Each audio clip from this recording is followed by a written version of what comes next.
आज chemical bonding पढ़ेंगे। इन 1916 Levi's proposed a theory of chemical bonding which was based on the fact that the noble gases were particularly stable elements and that their stability was because of having their valence shell filled with electron।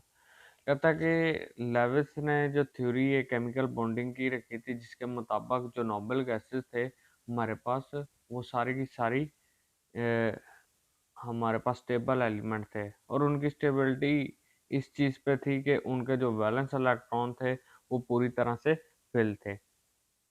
All other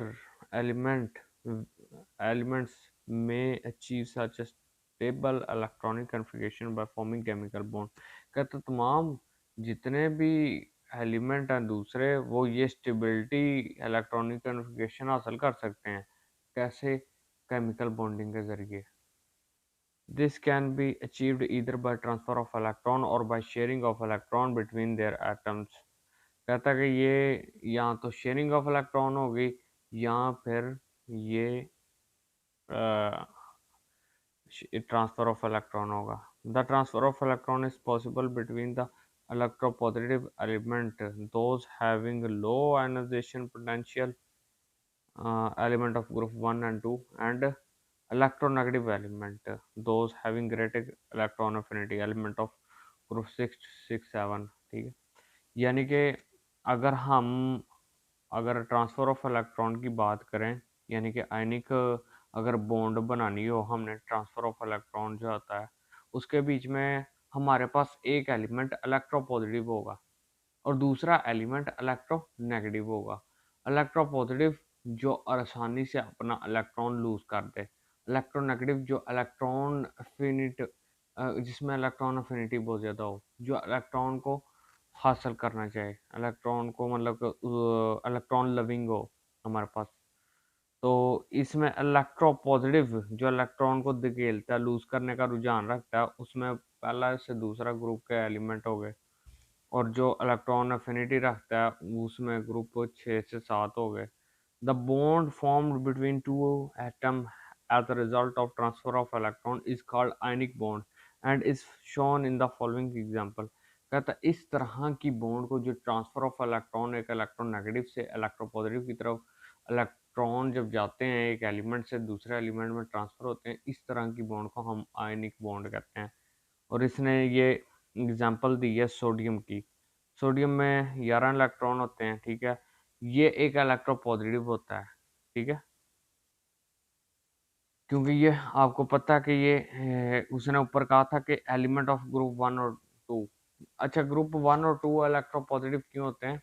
क्योंकि जिस तरह आप अगर आप periodic table में आप देखें, periodic table को लेफ्ट की तरफ देखेंगे तो उनका लेफ्ट की तरफ जो होगा उसका तमाम एलिमेंट्स के, अगर लेफ्ट से राइट की तरफ जाओगे तो शेल जो है वो सेम रहेगा, लेकिन इलेक्ट्रो न्यूक्लियर चार्ज जो है उसका वो बढ़ेगा। न्यूक्लियर चार्ज के बढ़ने की वजह से इलेक्ट्रॉन के ऊपर जो ताकत लगती है, जो अट्रैक्शन की फोर्स लगती है, वो फोर्स ज़्यादा होती रहती है, क्योंकि न्यूक्लियर चार्ज भी बढ़ रहा है, प्रोटॉन भी ज़्यादा हो रहे हैं, तो वो इलेक्ट्रॉन को खींच के रख रहे हैं। लेकिन अगर आप अगर उसी ग्रुप में देखोगे, लेफ्ट की तरफ जाओगे तो आप देखोगे कि इलेक्ट्रॉन जो न्यूक्लियर चार्ज है वो कम हो रहा है, जिसकी वजह से इलेक्ट्रॉन पे जो अट्रैक्शन की फोर्स है वो भी कम लग रही है। इसी वजह से वो इलेक्ट्रॉन इतनी टाइटली उसके साथ इतनी अट्रैक्शन नहीं है उनकी न्यूक्लियस के साथ, और वो निकलना उसका आसान है, ठीक है। इसी वजह से पहले और दूसरे ग्रुप को इलेक्ट्रो पॉजिटिव कहा गया, क्योंकि ये शुरू में है। इनमें नंबर ऑफ शेल तो हमारे पास वही है, नंबर ऑफ शेल। अगर आप एक पीरियड की बात करो, लेफ्ट की तरफ जाओ एक ही पीरियड में, तो हमारे पास उसका जो शेल है वो तो एक ही होंगे एक पीरियड के अंदर, सिमिलर होंगे। यानी कि अगर एक शेल हाइड्रोजन में तो एक ही शेल होगा हीलियम में, ठीक है। लेकिन शेल तो सेम है, लेकिन न्यूक्लियर चार्ज हीलियम में बढ़ गया, जिसकी वजह से इलेक्ट्रॉन को खींचने के ज़्यादा उसने ज़ोर से खींचा, जिसकी वजह से हीलियम इलेक्ट्रो नेगेटिव होगा हाइड्रोजन की निस्बत। हाइड्रोजन इलेक्ट्रोपॉजिटिव होगा और इलेक्ट्रॉन को आराम से लूज कर सकेगा। ठीक है, तो अगर हम बात करें इलेक्ट्रो इस ये तो इसमें हो गया। और अगर ग्रुप से नीचे की तरफ आए, ऊपर से नीचे की तरफ, तो ऊपर नंबर ऑफ शेल जो है हमारे पास, शेल्स के नंबर अगर हम ग्रुप में ऊपर की तरफ देखें तो हाइड्रोजन में 1 है। ठीक है, और अगर हम उसके बाद सोडियम की बात करें तो उसमें 2 है। और अगर उसके बाद पोटेशियम की बात करें तो उसमें नंबर ऑफ शेल 3 है। देखो, शेल बढ़ने की वजह से इलेक्ट्रॉन दूर दूर जा रहे हैं न्यूक्लियस से, जिसकी वजह से उनकी अट्रैक्शन ऑफ फोर्स कम हो जाती है। तो अगर आप नीचे की तरफ आओगे तब भी इलेक्ट्रोपॉजिटिव होता जाएगा एक एलिमेंट। एलिमेंट जो है वो इलेक्ट्रोपॉजिटिव होते जाएंगे। ऊपर की तरफ जाओगे तो इलेक्ट्रो नेगेटिव होते जाएंगे, क्योंकि साइज ऊपर कम है, जिसकी वजह से वो न्यूक्लियस से करीब है। ठीक है, ये हो गया जी। इसी तरह आयनिक बॉन्ड बनती है। अब सोडियम ने इलेक्ट्रॉन दे दिया और उस पर पॉजिटिव चार्ज आ गया। क्लोरीन में इलेक्ट्रॉन 17 हैं। ठीक है, इसी वजह से वो इलेक्ट्रोनेगेटिव है और उसने फिर इलेक्ट्रॉन लेके वो नेगेटिव हो गया और सोडियम क्लोराइड इसी तरह नमक बन गया। ये आयनिक कंपाउंड है, ये एक मिसाल है। कोवलेंट बॉन्ड की बात करते हैं। Carbon being in the middle of the periodic table, too much energy is required to gain or lose sufficient electron to form similar octet ion। ठीक है, कार्बन क्योंकि मिडल है पीरियोडिक टेबल के बीच में, ना ज़्यादा इलेक्ट्रोनेगेटिव है ना इलेक्ट्रोपॉजिटिव है, तो इसे इलेक्ट्रॉन गेन करने के लिए या लूज करने के लिए बहुत ज़्यादा एनर्जी चाहिए होगी। ये ताकि यहाँ गेन करे या लूज करे, क्योंकि उसने अपना ऑब्जेक्ट तो कंप्लीट करना है ना। लूज या गेन करने के लिए उसे एनर्जी चाहिए होगी। क्या करेगा? Consequently it tend to acquire its octet by sharing electron. Consequently it tend to acquire it octet by sharing electron. ये क्या करेगा कि अपना इलेक्ट्रॉन शेयर कर लेगा, क्योंकि इलेक्ट्रॉन लूज या गेन करने के लिए तो इसे एनर्जी चाहिए। इसीलिए आसान हल यही है कि ये किसी और एलिमेंट के साथ बॉन्ड बनाए और उसका इलेक्ट्रॉन अपने साथ शेयर कर ले। ठीक है, अपना भी ऑक्टेट पूरा कर ले। ठीक है, thus the following molecule each atom has acquired the noble gas electronic configuration by sharing electron।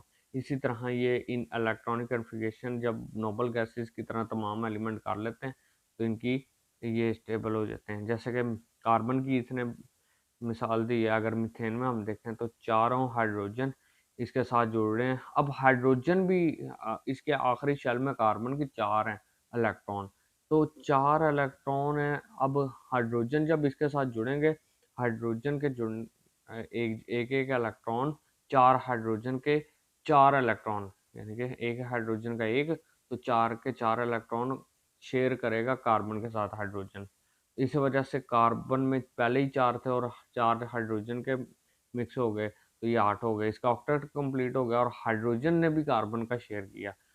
जो इलेक्ट्रॉन चार्ज एक एक करके हाइड्रोजन चारों इलेक्ट्रॉन 4 हाइड्रोजन कार्बन के चारों इलेक्ट्रॉन को शेयर कर लेंगे और उनका डॉप्टल रूट कंप्लीट हो जाएगा, जिसकी वजह से जो है दोनों की रूल पूरे हो जाएंगे और ये स्टेबल एक मॉलिक्यूल हमारे पास बन जाएगा, क्लोरोमीथेन और इथेन। ठीक है, ये जो इलेक्ट्रॉन पेयर शेयर हो जाते हैं इन्हें कहते हैं हम shared pair of electron. A pair of electrons mutually shared between two atoms represented by a short line is called covalent bond। कहता है कि ये जो शॉर्ट लाइन इनमें ज़ाहिर की जाती है ये कोवलेंट बॉन्ड होती है, जो म्यूचुअली शेयरिंग से कोई भी दो एलिमेंट आपस में बनाते हैं। And the structure of the molecule thus written is called Lewis structure. और फिर जो हम स्ट्रक्चर उसका शो करते हैं वो उसे लेविस स्ट्रक्चर कहते हैं। The Lewis structure of the simple molecule shown above may be written as follow. तो ये हम इसे ऐसे ज़ाहिर कर सकते हैं। The pairs of electrons shown as dot on chlorine is not being shared and are called unshared pair of electron. कहता है क्लोरीन के बाकी के ये जो लाइन है, लाइन तो शेयर्ड पेयर ऑफ इलेक्ट्रॉन को ज़ाहिर कर रही है, लेकिन जो क्लोरीन में इस स्ट्रक्चर में इसने डॉट दिखाए हैं वो अनशेयर्ड पेयर ऑफ इलेक्ट्रॉन है। ठीक है, the Lewis structure written above do not tell us what the geometry of the molecule is and why some bond are weaker than other। ये स्ट्रक्चर हमें इस मॉलिक्यूल की ज्योमेट्री नहीं बताता कि ये किस तरह के बने हैं और किस तरह इनकी कौन सी बॉन्ड वीक है और कौन सी नहीं है। To explain this we have to examine the structure of covalent bond with the help of modern idea of structure of atom. कहता है कि इसके बीच में हम जो कोवलेंट बॉन्ड की नेचर है उससे एग्जामिन करेंगे।